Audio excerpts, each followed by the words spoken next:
We're going to work with arc lengths, sector, and segment areas today. We want to, where to go? Calculate arc length, calculate sector and segment areas, and solve applied problems. So, a little review. You've seen this slide before. It was back when we worked with the geometry topics. An arc is some portion of the circumference that wraps around the outside edge. Finding arc length is as simple as determining what percentage of the circumference you've got or what fraction of the circumference you've got and performing any calculation. A sector is basically like a slice of pie or a slice of pizza. And again, we can find the area of a sector by knowing what portion of a whole circle areas we've got and setting up a proportion. A segment is a little bit of a slippery little shape. Segment is the area bound by a chord, which is a line across a circle, and an arc. The formula for segment is a little bit more involved. That's not quite so simple, but it's still fairly mechanical. We're going to work with each one of these. We're going to start out with the arc. First of all, how to find arc length. The method that you use it doesn't have to, but the method you use can depend on whether you know the central angle for this arc to be in degrees or radians. Let's start out with the case of degrees, which is what we're more familiar with. For example, let's take an arc that spans an angle of 90 degrees as our central angle. If we want to find out how long that arc is, this is just going to be what fraction of the whole circle? A quarter of the circle, right. So essentially that's what that proportion that you see does for you. It says that if you take your central angle theta, in this case it's 90 degrees, out of the entire circle, which would be 360, if we were to divide that, we'd have 1/4. That is what portion of the circumference this arc covers. So that's got to be the length of our arc, and the standard variable for arc length is s, divided by the entire distance around the circle. And how do you find the distance all the way around a circle? 2 pi times the radius, or pi times diameter. So as long as we know how big the circle is, that is to say we know the radius, we can determine how long that arc is. And we'll do that in an example in just a minute. So there's really not so much as a formula as there is a proportion to remember. Well, let's take a look at an example here. Earth has a diameter of about 7,930 miles, roughly. We want to look down on the Earth from due north, that is to say looking down on the North Pole.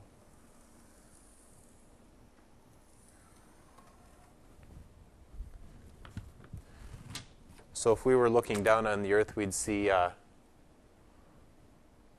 North Pole right in the middle. Now the diameter of the Earth is 7,930 miles. We want to know how wide each time zone is. Of course, there's how many time zones around the Earth? 24. There's 24 time zones around the Earth.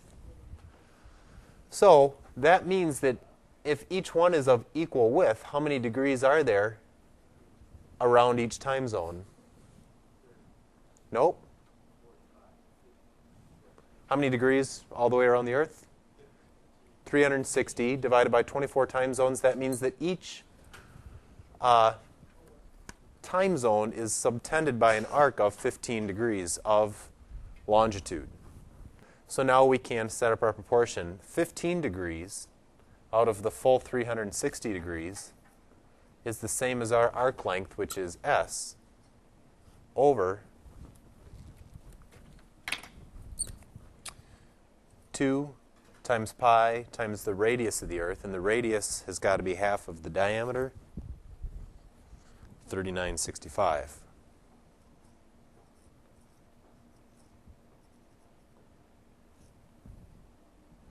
Now that's really what we're doing. We're taking 2 pi times the radius. This tells us our circumference, and we're multiplying it by 15 over 360, which is 1/24th if you reduce that down.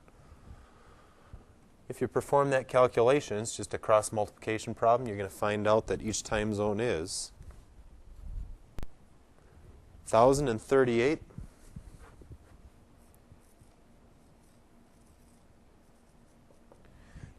technically we'd be a little bit limited there.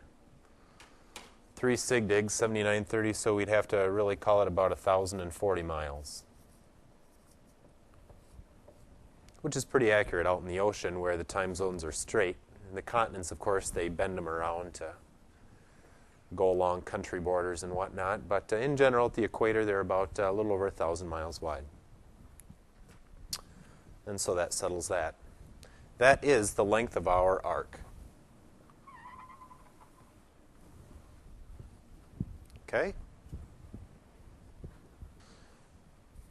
Every geographic point on Earth is given by a latitude and longitude coordinate, as you're probably familiar.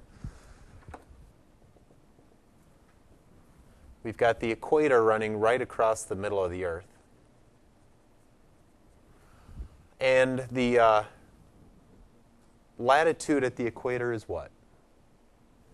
0 degrees. The latitude at the North Pole is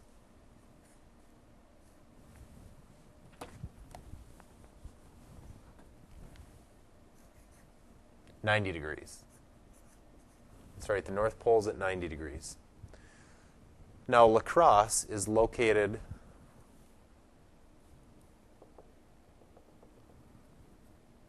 (43 degrees, 48 minutes and 36 seconds.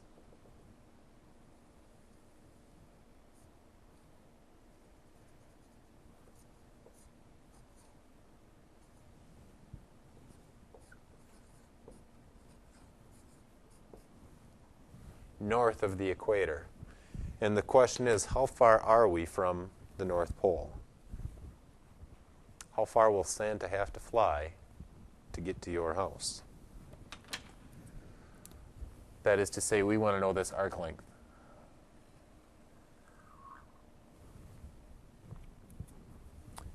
Okay, well, what do we need to do first here? Let's convert that to decimal. 43, 48, 36 is equal to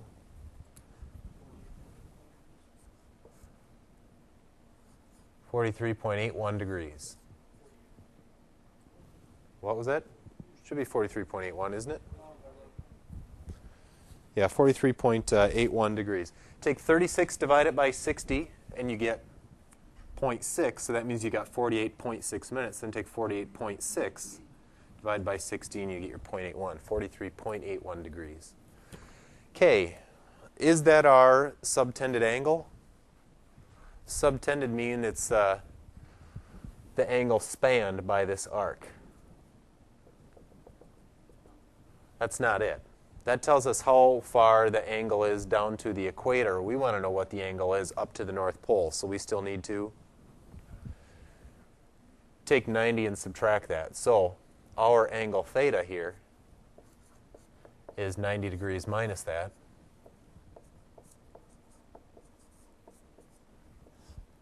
That means we are 46.19 degrees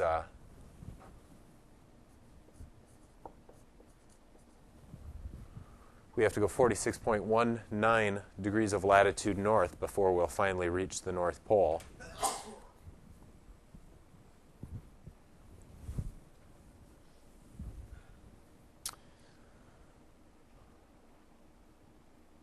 Okay. Well, then we can answer the question. We want to know what that arc length is. We know that our angle is 46.19 degrees out of the 360 degrees it would take to go all the way around the Earth. It's worth noting, well, maybe it's not worth noting, but we will anyway, that the Earth is not perfectly round, unfortunately. Do you suppose the Earth is a little bit taller and skinnier than round, or a little bit shorter and wider than round? It's a little bit shorter and wider than round. It's about 30 or 40 miles difference. It's about 30 or 40 miles wider than it is tall, but for our purposes, we'll consider it to be perfectly round. Okay, well, we know that our portion of the complete distance around is 46.19 degrees out of the 360, so we can find our arc length S out of 2 pi times our radius, which the radius will be the same as it was in the last problem, 3965.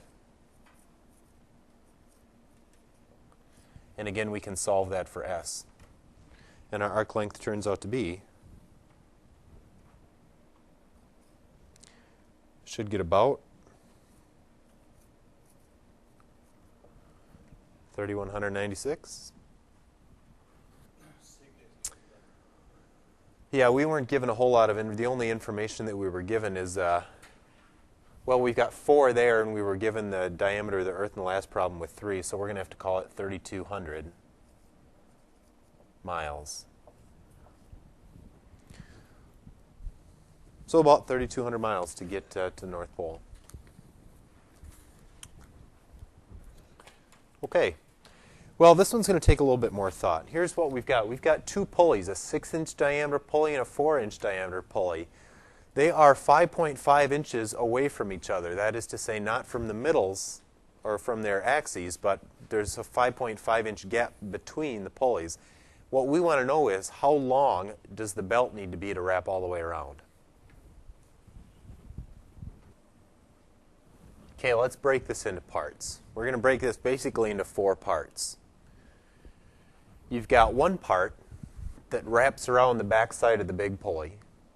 You got another part that's going to stretch across to the small pulley. You're going to have another part that's going to wrap around the small pulley, and then the 4th part will wrap back to where we started. Okay, so let's start out right here.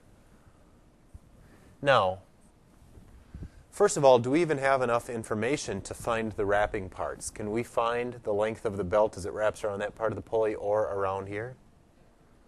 We do?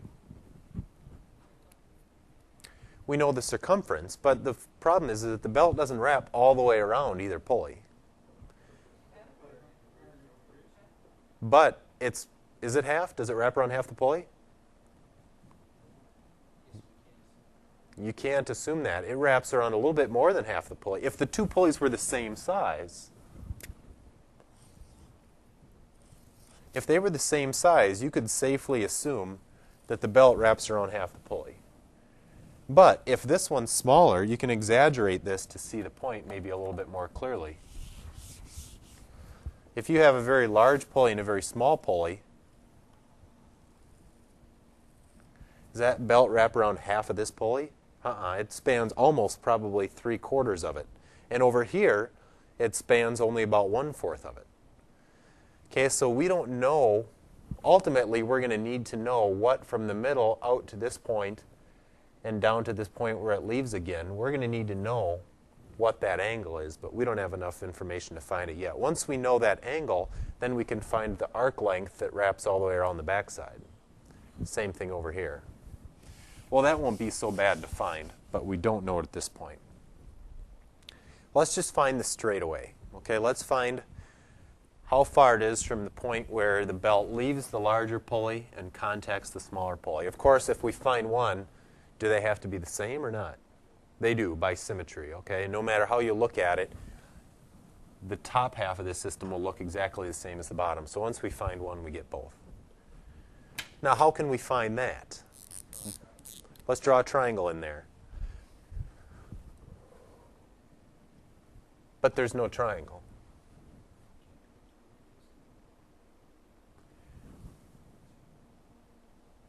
Let's just draw a line from the center of one pulley to the center of the other. Do we know that distance? We do. What is it? 10.5 inches. It's 10.5 inches because you've got 5.5 in between the pulleys. How far is it from the edge of this pulley to the middle? 2. It's the radius. And the edge of this pulley to the middle is 3. So we know that there's a total of 10 inches in there. 10.5, sorry, thank you.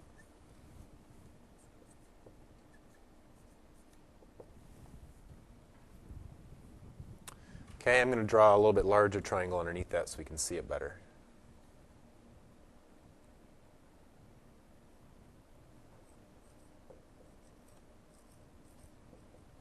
Now from there,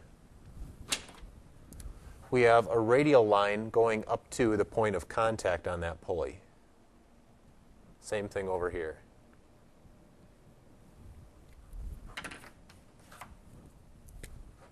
And then our belt stretches between those two,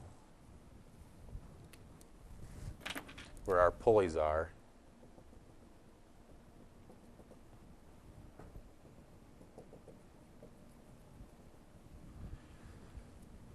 What other dimensions do we know? First of all, that's still not a triangle. Where are we going to get a triangle? Let's take, don't you agree that this distance has got to be 2 inches? This distance is 2 inches. So, and do we know that that has to be a 90-degree angle? We do. Way back when we were working with circles, we said that if you have a tangent line contacting a radius, it forms a 90-degree angle. That is to say, the belt comes in, and as soon as it contacts the pulley, it is 90 degrees to the radius at that point. So that's got to be a right angle. Now we can draw a line parallel to that.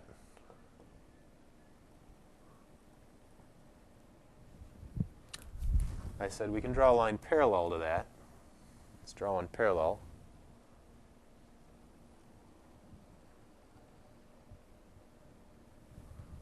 That's good enough. Now since it's parallel, that's going to be 90 degrees. This one's going to be 90 degrees. Now we've got a triangle. We know that this distance was 2, which means this distance is, and what is that distance right there? That's 1 inch.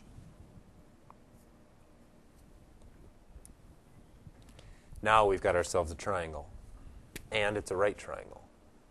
Let's stop there for a minute. We're going to find that belt length, or that straight run here in one more step. But everybody agree with the picture and everything, all the information that we got so far? Okay? Okay, well, we can now find, let's call that distance x. We can now find that distance using the Pythagorean theorem. Okay, we've got a right triangle. We know 2 of the 3 sides. We know the hypotenuse. We know one leg. We want to find the other leg. So from this we know that our distance squared plus 1 squared equals 10.500 squared. And what does that distance work out to be?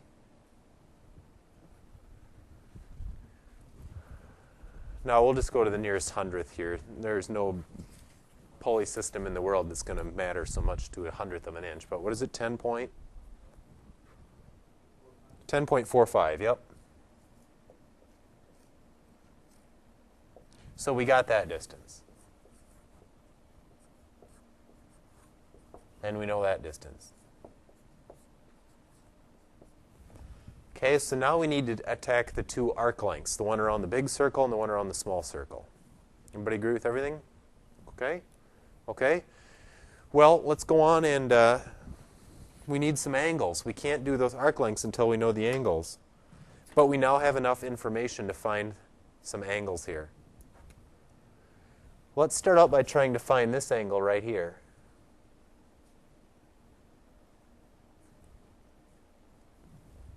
How can we find that angle?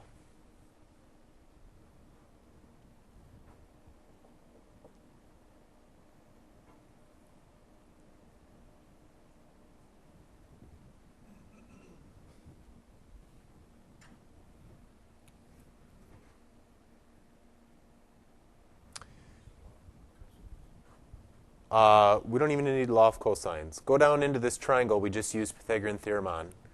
Can we find that angle right there? We know the hypotenuse and we know the adjacent. Okay? So if we call this angle, we'll call it alpha. We can find alpha because hypotenuse we know, adjacent we know that the cosine of alpha has got to be 1 over 10.5.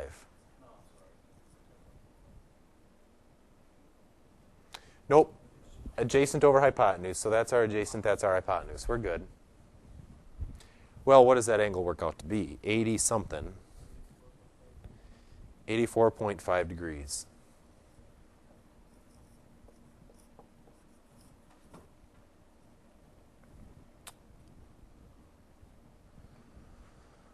Okay, well, I'm going to clean up this picture a little bit now. We don't need that information anymore.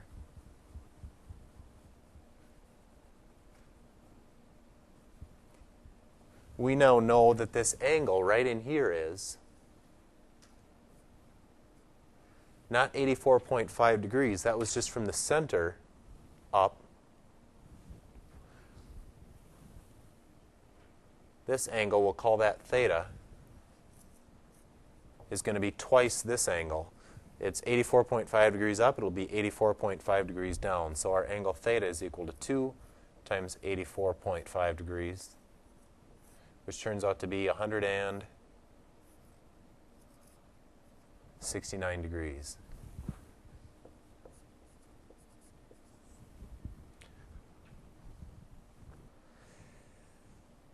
Okay, now does our belt wrap around 169 degrees on this? 160 degrees is where the belt doesn't contact it. So how many degrees does the belt contact it? We need to find out what this outside angle is. So this angle out here, the outside one, the one that we're really interested in, is 191 degrees. That's the arc length that we can now find. The belt's got to wrap around that far around that outside edge. Now, we really don't need this picture anymore. I don't think we can. Yeah, we'll work up here. So now we can find that arc length. We'll call this S with a little 6 underneath it to show that it's the arc length around the 6-inch pulley. Aaron? Okay, well, now we can set up our arc length. Our angle of 191 degrees over 360 degrees has got to equal our arc length, S6, around the 6-inch pulley, over 2 pi times what for this circle? 3 inches is our radius. And then we can cross multiply to solve. You'll find out that that arc length to wrap around the 6-inch pulley's backside turns out to be 10 inches, which is a tremendous coincidence. 10.00 inches, that it would turn out to be such a round number. So we know 3 of the 4 parts now. We know that this part is 10 inches.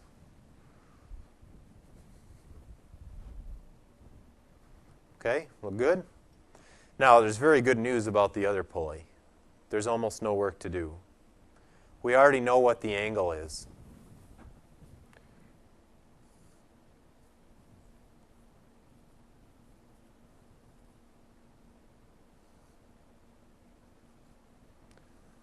My picture's a little bit off there. But how many degrees of the pulley does this belt wrap around? 169. Why does that angle have to be the same as the one on the bigger pulley? The angles will always correspond. There's several different arguments you can make for why the angle inside here has to equal the angle inside here. Any thoughts? You've got to make a complete circle. The belt has to get wrapped all the way around. And so if the belt changes 191 degrees of direction here, it's got to change the remaining 169 degrees of direction here because it's got to wrap all the way around. The other reason is that these 2 radial lines are both perpendicular to the pulley. Therefore, the radial lines are parallel, and if these 2 lines form a 169 degree angle, then the 2 parallel lines have to also form a 169 degree angle. So that arc length, we'll call it S4 for the arc length around a 4-inch pulley.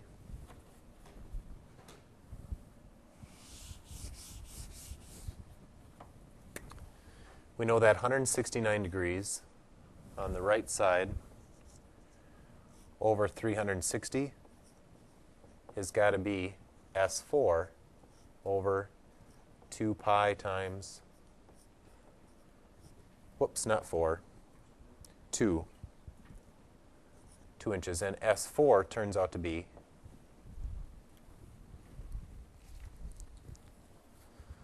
5.90.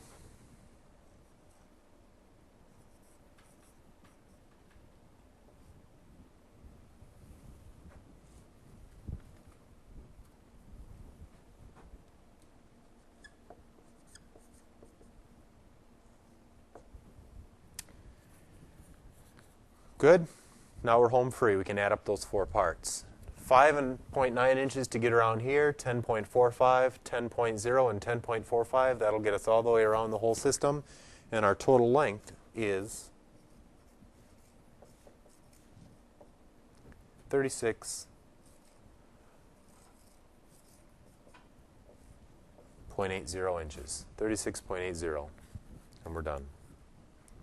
In reality, you'd probably need a 37-inch belt to get around there. Now, when you're in radians, it becomes much easier to find arc length.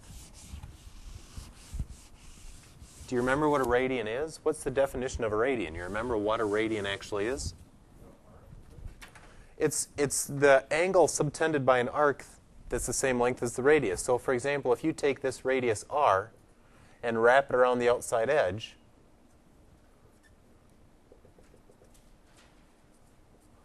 that is a radian. So in general, if we want to know an arc length and our angle is in radians, the length of this arc is just however many radians this subtends. So for example, let's just take a big circle and do a nice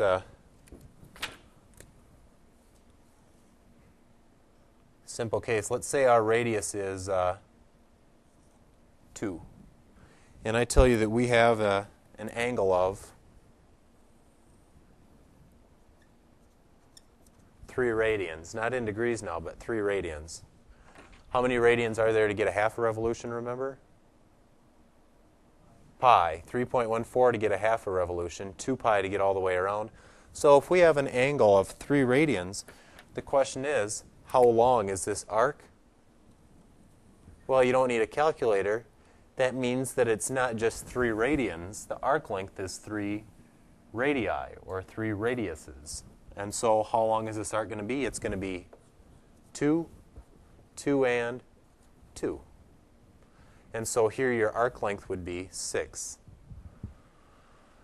So what that's saying is that your central angle is always however long your arc length is divided by what each radian is. In this case, an arc length of 6 with a circle of radius 2 would indicate that our central angle must be 3 radians. So we're going to do one example using this principle, that theta is your arc length divided by however many radiuses that is.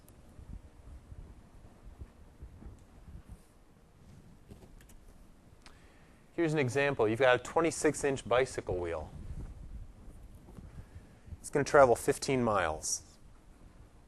How many times does the wheel turn? Now, you could answer it without using these principles, but we'll use this idea to solve the problem. Here's what we're going to use. We're going to note that the angle it turns is equal to the arc length divided by the radius. Well, think about what your arc length does for a wheel that's turning. Your arc length really just determines how far the wheel rolls.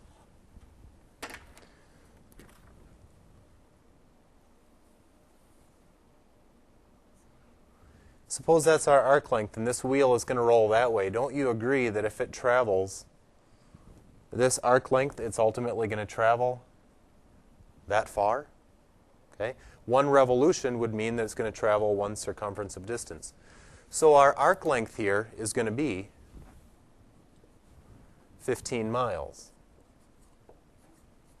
That is, take 15 miles and wrap it around that circle. We're going to have way more than a revolution. We're going to have several hundred revolutions. Divided by our arc length of, our radius of 13 inches. Now, what's the only real problem here? We got some units that don't align. You can do this conversion on your calculator without too much trouble. 15 miles, there's 5,280 feet in a mile.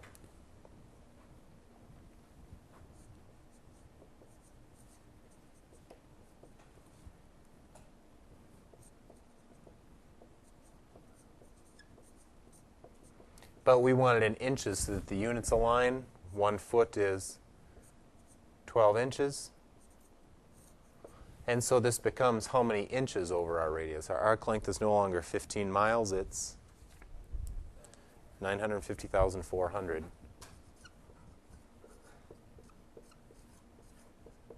Divided by 13 inches. So the question is, how many radiuses did that wheel turn? How many radiuses does it move? That's the same as how many radians does it turn. So it's going to travel 950,400 inches. If there's 13 inches per radius, that means it travels how many radiuses? 73,107.7 rads, radians or radiuses. It's traveling 73,000 times its radius. Now that doesn't answer the question, but we're almost done.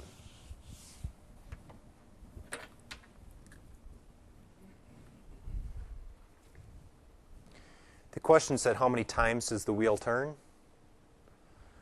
We've got an angle here, but it's in radians. We need to convert it to, not degrees. Nope. How many times does the wheel turn? That is revolutions. Okay, so we have to do a conversion here. So we're going to take 73,107.7 radians over 1. You remember how to convert radians to revolutions? I hope so. One revolution is 2 pi radians. 73,107.7 radians divided by 2 pi radians per revolution tells you that it's going to turn 11,635 revolutions. Now we're limited by about 3 sigdigs there. We're going to have to call this 11,600 revolutions. So there's really just 2 steps. The distance it travels divided by its radius, that tells us that it's going to travel 73,000 times each radius. But we treat it as a radian, an angle measure, and it turns out that it's about 11,600 revolutions.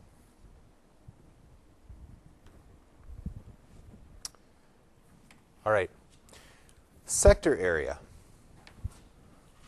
We find sector area using the same principle. If our central angle that defines that sector is in degrees, we can just set up the same proportion, but now we're not comparing it to some part of the circumference. We're taking some part of the area, or pi r squared. So we replace that bottom right value with pi r squared instead of 2 pi r. So there's the proportion that we just need. We just need to know what our angle is compared to the whole circle, and that's going to be our area compared to the area of the whole circle. Let's do an example. Circle has a diameter of 30 millimeters. What size central angle do we need so we have an area of 200 millimeters in our sector?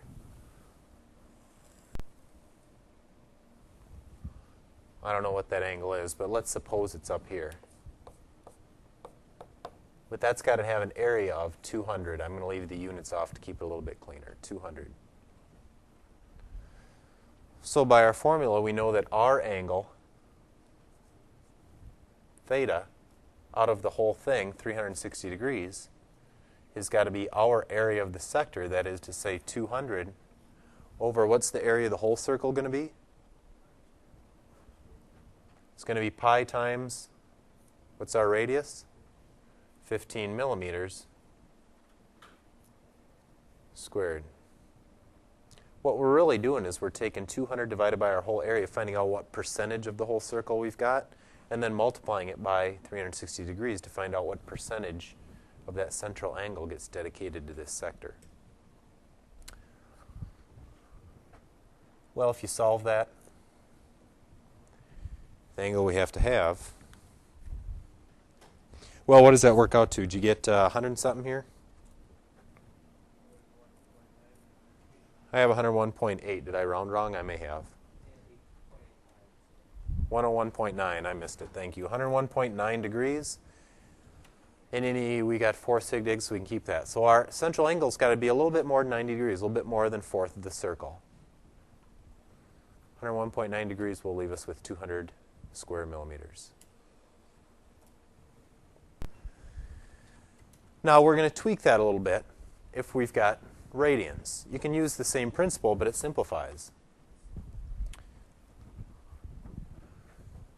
If we wanted this angle in radians, we wouldn't compare it to 360 degrees. We'd compare it to, instead of 360 degrees in a full circle, there'd be 2 pi. Well, take the formula that we just had and rewrite it like I've got on the board. This is the same formula as in the last screen, but now our angle over 2 pi is equal to the area of our sector over pi r squared. Now look what happens if you solve that for theta. If we solve that for, if we solve it for the area of the sector, if we solve that, what do we got to multiply both sides by to isolate our area? Multiply both sides by pi r squared.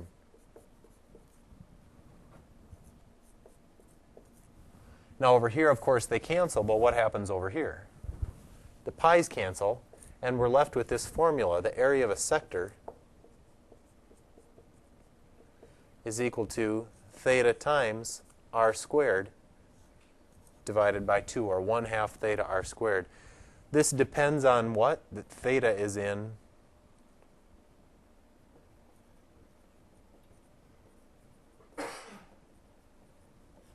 theta has to be in radians in order to use that.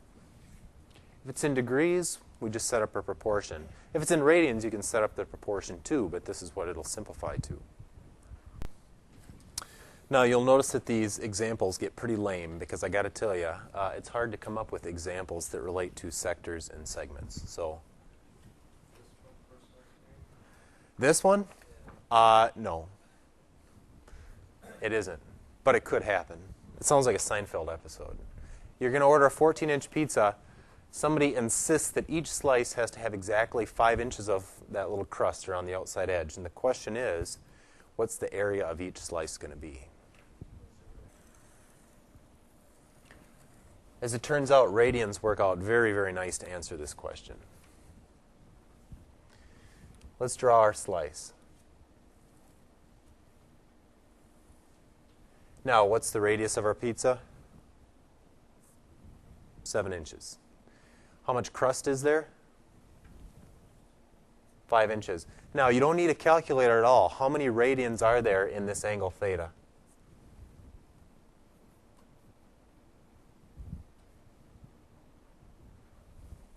Don't need a calculator. How many radians is that? 5/7. You got it. I could have said, instead of hearing how many radians is that, how many radiuses is that? How many radiuses is this? Is that a full radius?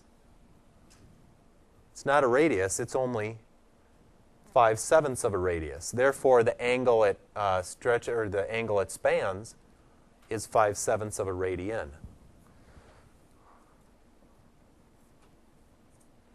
Now, the thing to note about radians, and I've mentioned this before when we were doing conversions, if you don't see any units on an angle, you have to assume it's radians. Why are there no units on radians? Because what happens if you take 5 inches, which is your arc length, and divide it by 7 inches? They cancel off. So when you're in radians, the units are really gone. Radians is a dimensionless unit. We often put RAD on there so that we remember it, but technically there's no units on there. Well, now we can find the area. The area of our sector is going to be, that is to say the area of our slice, is going to be theta. What's theta? 5/7 times the radius squared. Our radius is 7 inches squared over 2. And if you multiply that out, you'll get